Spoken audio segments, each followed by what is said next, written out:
Hello, my treasures. It's time to get our party on with the release of Festival of Legends. For today's video, I am going to go over 11 theory crafts I have, one for each individual class, using a bunch of the new cards or new cards in the core set. I will also be leaving a link to these theory crafts down below from Out of Cards. However, I do know there are some bugs going on with the deck builder in Out of Cards, which may or may not cause some issues when importing the deck list. If there is a big issue with that, it might take me a little bit time to replace them with Hearthstone links instead, but I will do my best to do it as quickly as humanly possible. So let's begin with the first deck, which is going to be a Boar Shredder OTK Death Knight. The idea behind this deck is going to be using the new Bone Shredder card in combination with Cage Head in order to give us a bunch of 9/9 boars with charge and taunt. We also are running one audio amplifier so we can actually get up to 11 mana, so we can also use Death Growl and Unholy Frenzy, which in theory should allow us to get 3 9/9 boars for the price of 11 mana.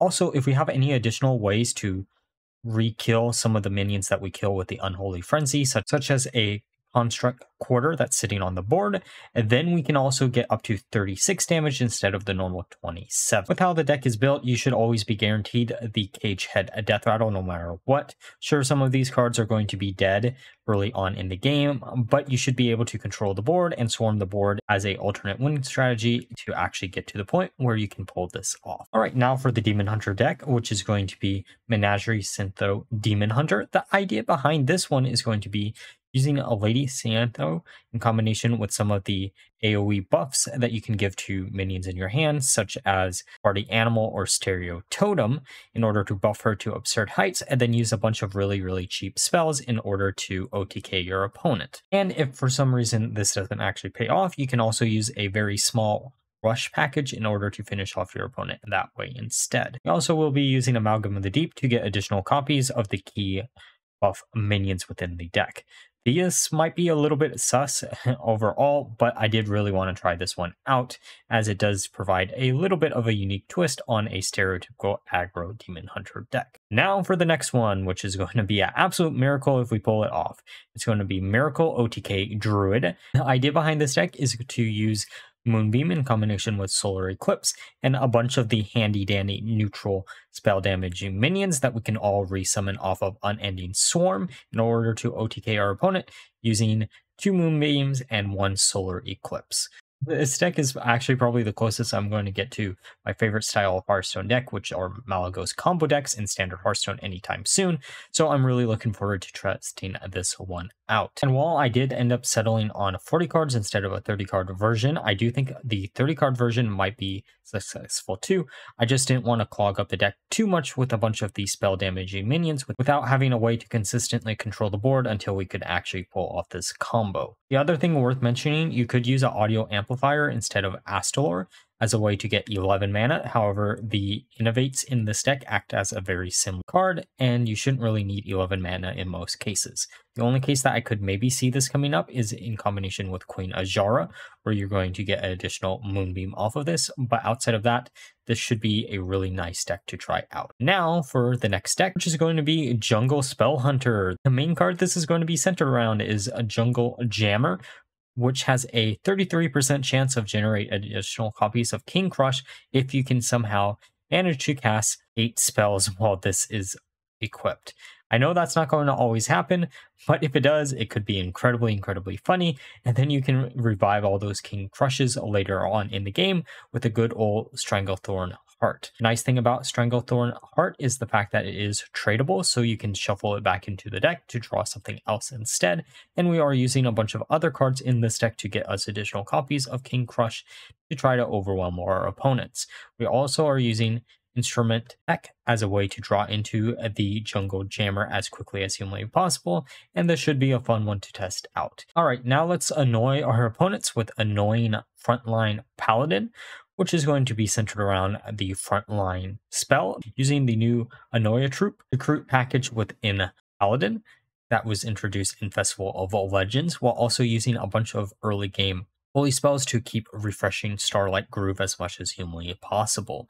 We also are running Rivendare as a backup win strategy in case we don't actually win by overwhelming our opponent with a bunch of really big minions off of front lines. Alright, now for the priest deck, which is going to be Everlasting Rivendare Priest. The idea behind this one is to try to use the fact that priest has 2 location cards instead of 1 now to use Deposed Soul in order to draw into key combo pieces or additional copies of key combo pieces. The key combo within this version of the deck is going to be using Rivendare and the 3 horsemen that he'll be shuffling into the deck, and then using the new legendary Love Everlasting in order to discount all of the AoE board clears that we actually have access to that will act as either control for ourselves or a way to enable this Rivendare combo. Generally, I do think that Control Priest did lose a lot in the new rotation, but it does still have a lot of really powerful tools, and this should be a very powerful deck to try out. Now for the next one, which is going to be a Light Show Mage. And if you can't already tell, this is going to be centered around a Light Show, which acts very similar to Pogo Hopper in the past, where the more copies of Light Show that you cast in the game, the more damage it actually does. Which means we are going to try to maximize how many copies of this card that we can randomly generate through a bunch of the cards within a priest. This is going to be using cards like Babbling Book, Suspicious Alchemist, or even the new card, a Rewind. And because we have a lot of cheap minions, Agwin the Guardian is always a great way to scale up our spell damage, mainly because Light Show is very similar to Fellfire in the Hole, because each individual tick should increase its damage by 2, thus allowing you to get exponential damage growth on Light Show. And because of how the deck is built and we have so many ways to generate additional copies of Light Show, Grand Magister Romith is a perfect choice for this deck as a big payoff, because Light Show only targets enemies, thus being very safe. Alright, well, let's hook you in with the next deck, which is going to be Hooktusk Amalgam Rogue. Because we now have 5 neutral amalgams, we can easily get Hooktusk online really quickly. And because we also have 5 ways to bounce her back to our own hand, we essentially have 5 additional copies of her battle cry, thus allowing us to steal any of our opponent's big minions on their board or even their win conditions out of their hand or even deck, thus making them give up before they can get anything ever on a line. Because oh boy, did you think patchwork was a problem with Brand? This is just going to be an even bigger problem. Sure, this does rely you on a little bit of actually surviving till turn 8 to be able to slam her down, but you should be able to consistently get there because we do have a lot of swarming tools and ways to draw through our deck so we can easily access her. Because it would be a pretty dumb idea for her to be the only really powerful battle cry within the deck, we are going to also be using Astalor as a backup plan in case we just want to overwhelm our opponent with a bunch of additional copies of his battle cry. And now we're going to jive a little bit with Overload. For this deck, we are going to be overwhelming our opponents with a bunch of Ragnaroses through both Jive Insect and Criminal lineup. Criminal lineup can be used in combination with Jive Insect if we use a Jazz Bass in order to discount the criminal lineup to a lower cost.